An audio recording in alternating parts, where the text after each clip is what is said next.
From the Grave I Crawl by Epic Insanity 666, Chapter 16. Running through the various foliage of Mistro's few forests, a girl at the age of 6 years of age ran through a crack in the city's wall, small enough to fit her size, small enough to stop the clawed hands of a human reaching in for her, making her cry as she crawled further through the crack. She heard an inhuman roar from outside. "My objective will not be a failure, girl. Get out here and I'll rip off your legs after brutally beating you to death." Letting out a cry as she finally got a good distance from the opening, she continued crawling through the hole until she was within the smaller sewer's entrance. Dropping down, she ran to the safest place in Mistral, a small shop called Illusion of the Ocean.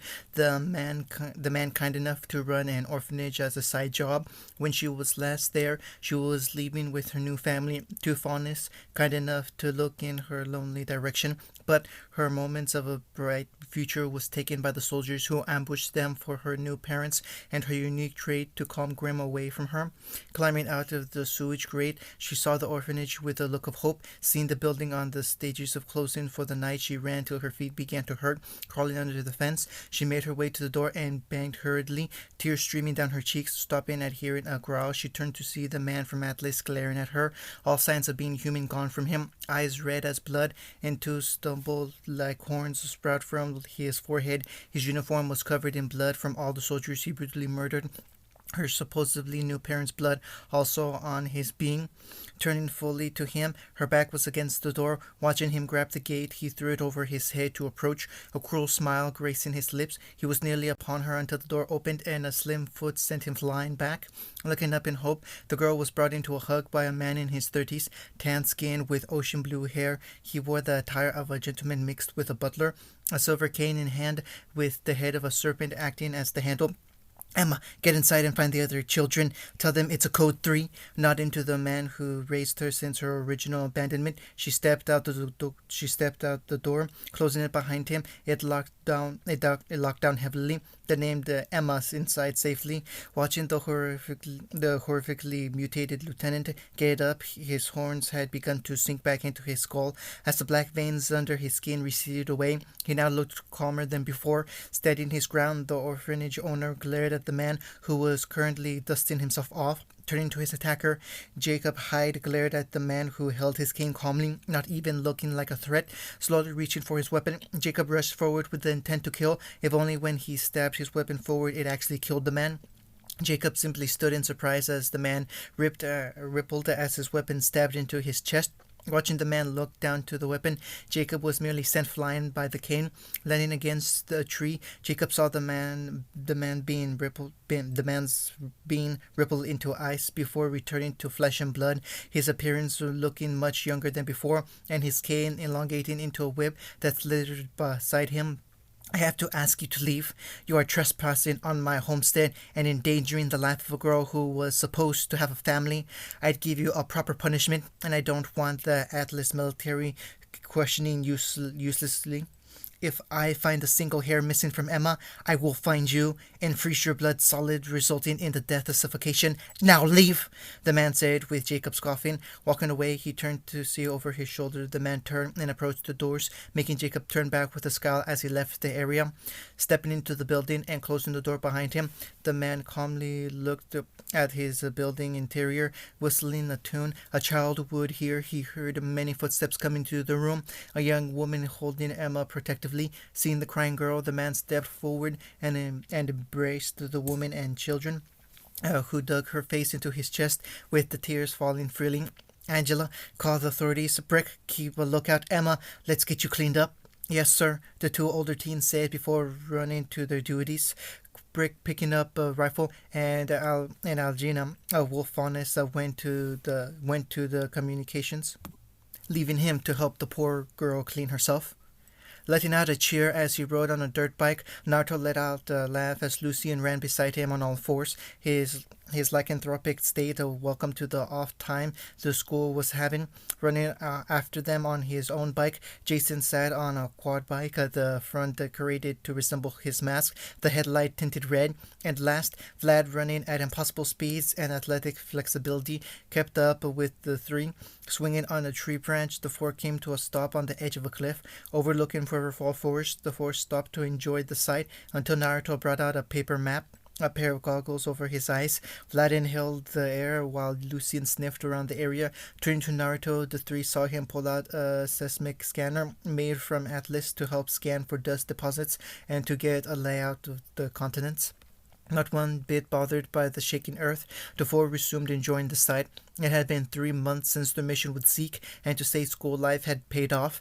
Their names had begun to be known by unknown means. In Vale and the other kingdoms, the school had gotten many requests for missions, keeping Osmond busy enough that his assistant, a girl named Glinda Goodwitch, began asking for a raise with the amount of paperwork they were getting. But that's when the news of Merlin's health came to the open. When he announced his health state, the entire academy stood and clapped for him, giving him many praises, things that made the old headmaster smile to his school's students and their kindness.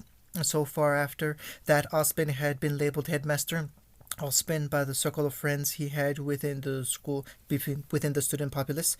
Naruto, being the first to call him headmaster, got him a look of annoyance from Glinda, and then an amused yet a saddened look from Osmond, which the blonde ex-shinobi mimicked due to Merlin now be bedridden at the moment, even though he can still walk.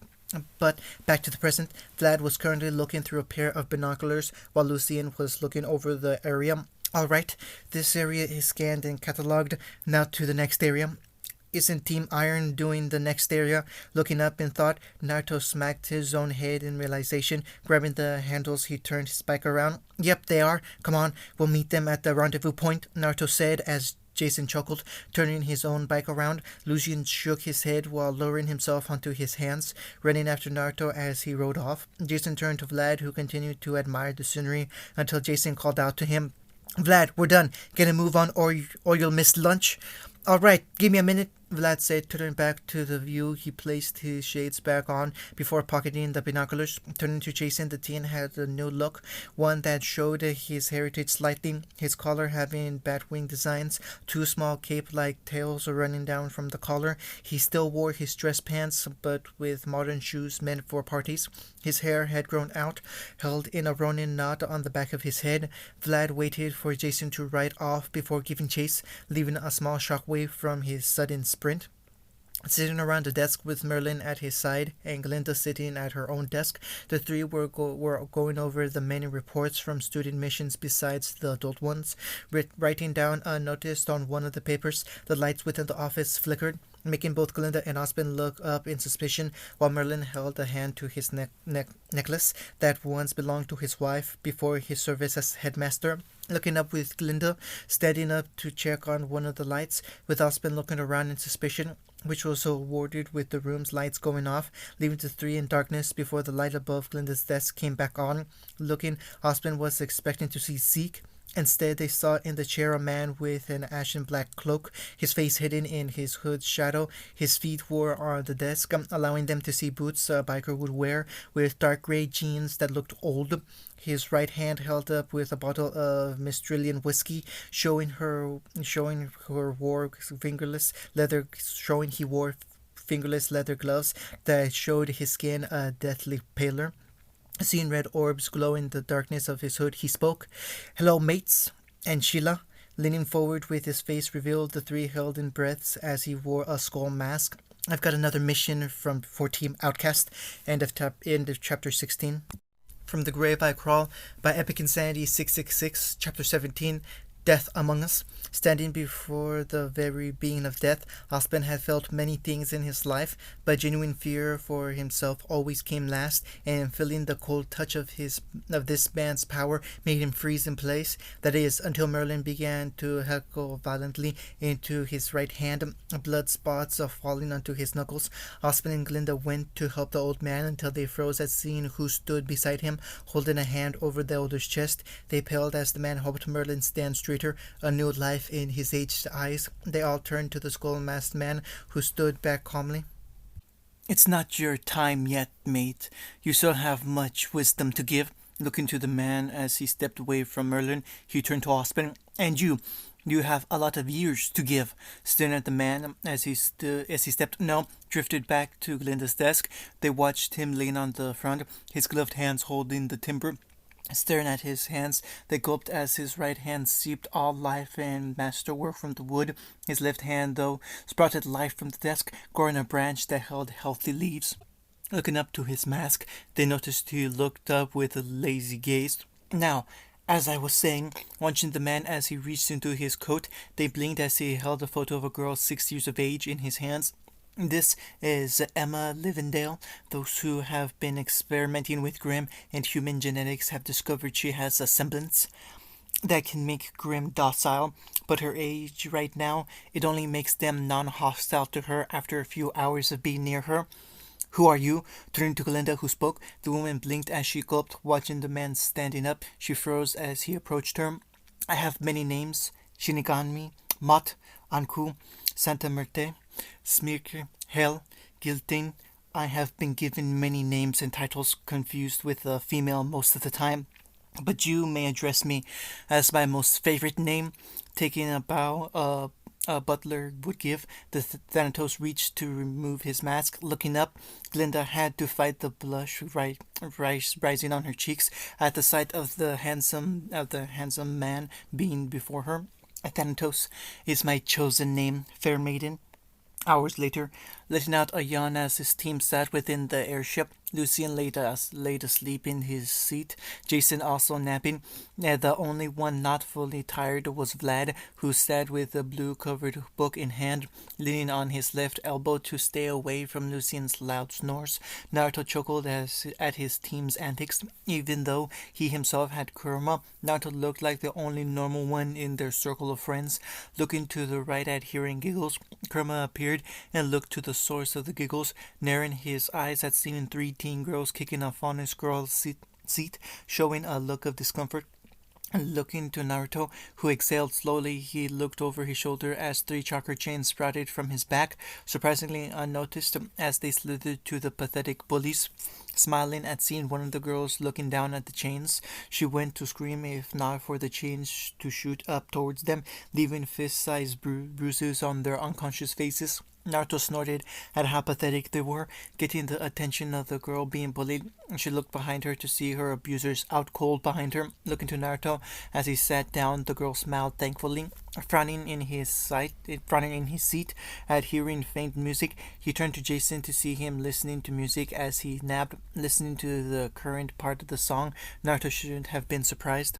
Huh, who would have thought the big softy was a metal fan?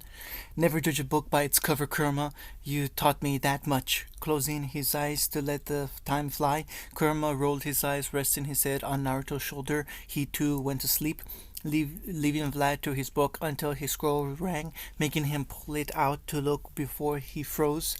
Seeing the message from Aurora's knee, a smile resting over his lips as he read the note inside. Another good few hours elsewhere. Sitting on a public chair within the airport, Zekromak snoozed away while resting his head in his right palm, his current companion gaining the attention of nearly everyone, faunus or human, due to how pale his skin was, and the fact he wore a skull mask over his face made him all the more intimidating. And in his hand was a sign for a team known as Outcast, humming a tuneless rhythm until he returned to see Zekromak humming as Santo sat down beside him, the two now humming to a song, Zekromak even drumming on his lap.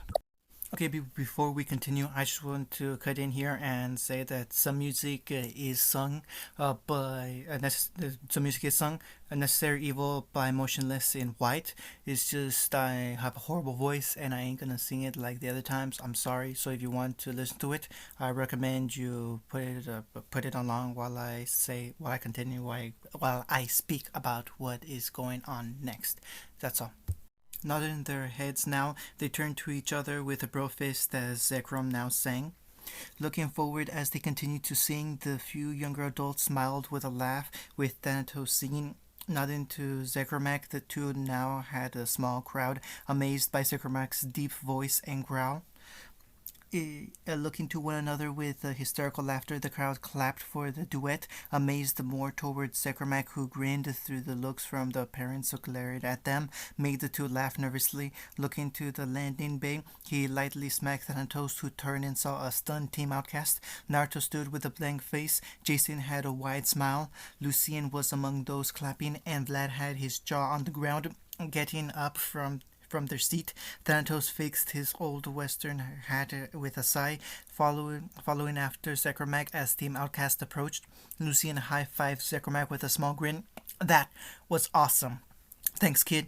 I don't usually sing, but thanks. Turning to Thanatos as his mask's jaw moved with his voice, the four had a double take at how menacing he looked.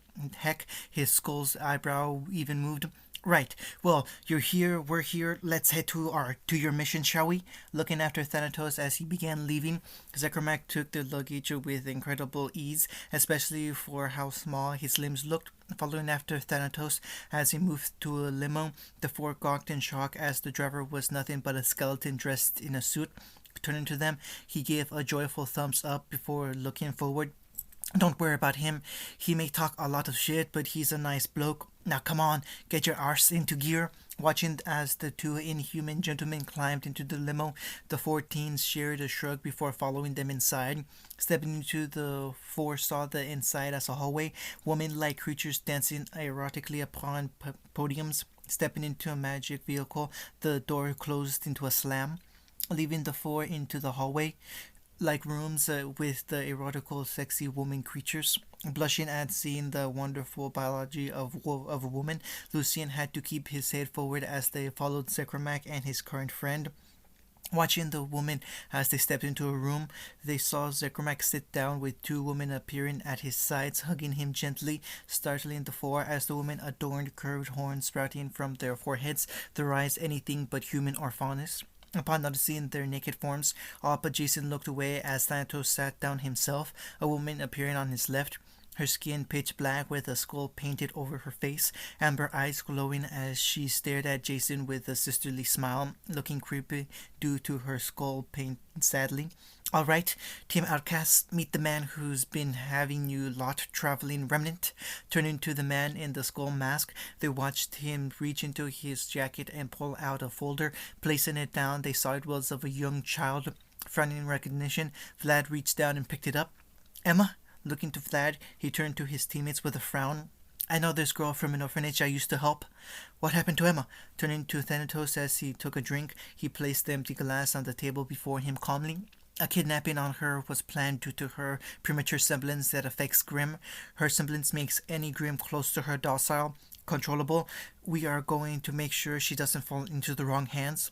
We, looking to Naruto, who had a raised eyebrow, Zekermak stood up with the woman cuddling him, moving to one another. We're going with you this time, kid. Hours later, staring at the old orphanage with a look of nostalgia, Vlad led the five to the entrance, with a smile slowly forming on his lips. Approaching the gate, he opened it with the front door opening.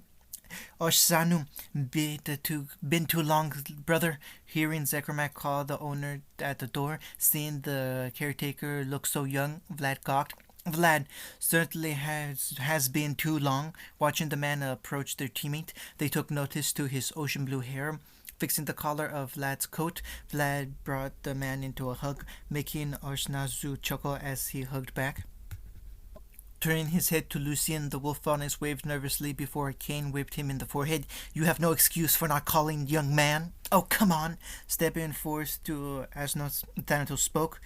Oh, Zanzu, where's the site of the attack? Staring at Thanatos with a frown of relief, Zanzu separated from Vlad in order to point to the city's walls. Just outside the city walls, on a path to Vacuo, I managed to stave off any Grimm nearby from the bodies. That, and I've had to move back and forth trying to keep that damn Black Ops group from taking Emma, Ozanzu said, with Vlad perking up. Is she safe? Turned to Vlad with a smile, then watched him gesture to the building. Go and greet her yourself. She's missed her dear brother the most. Not even waiting for his team, Vlad moved to greet his old family, with Lucien quickly following. Leaving the three deities to themselves, turned to Thanatos, Ozanzu spoke. With them here, I'd guess their time of ascension is drawing closer. Yes, Jacob Hyde's mind is completely in tune with Salem's, meaning they'll be captured at some point, especially with Naruto's blood solving so much problems here. Looking to the building where laughter came from, inhaling calmly, Ozansu tapped his brother's chest to get their attention. Brother, Thanatos, follow me and I'll show you where the site is. Looking to Zekromak, who had his arms closed, Thanatos saw the look he gave him, accompanied by his grin. Chuckling, they followed after Ozansu while Naruto watched them leave through a window, frowning in curiosity before he turned to see Vlad tending to a girl hugging him like a lifeline. End of chapter 17.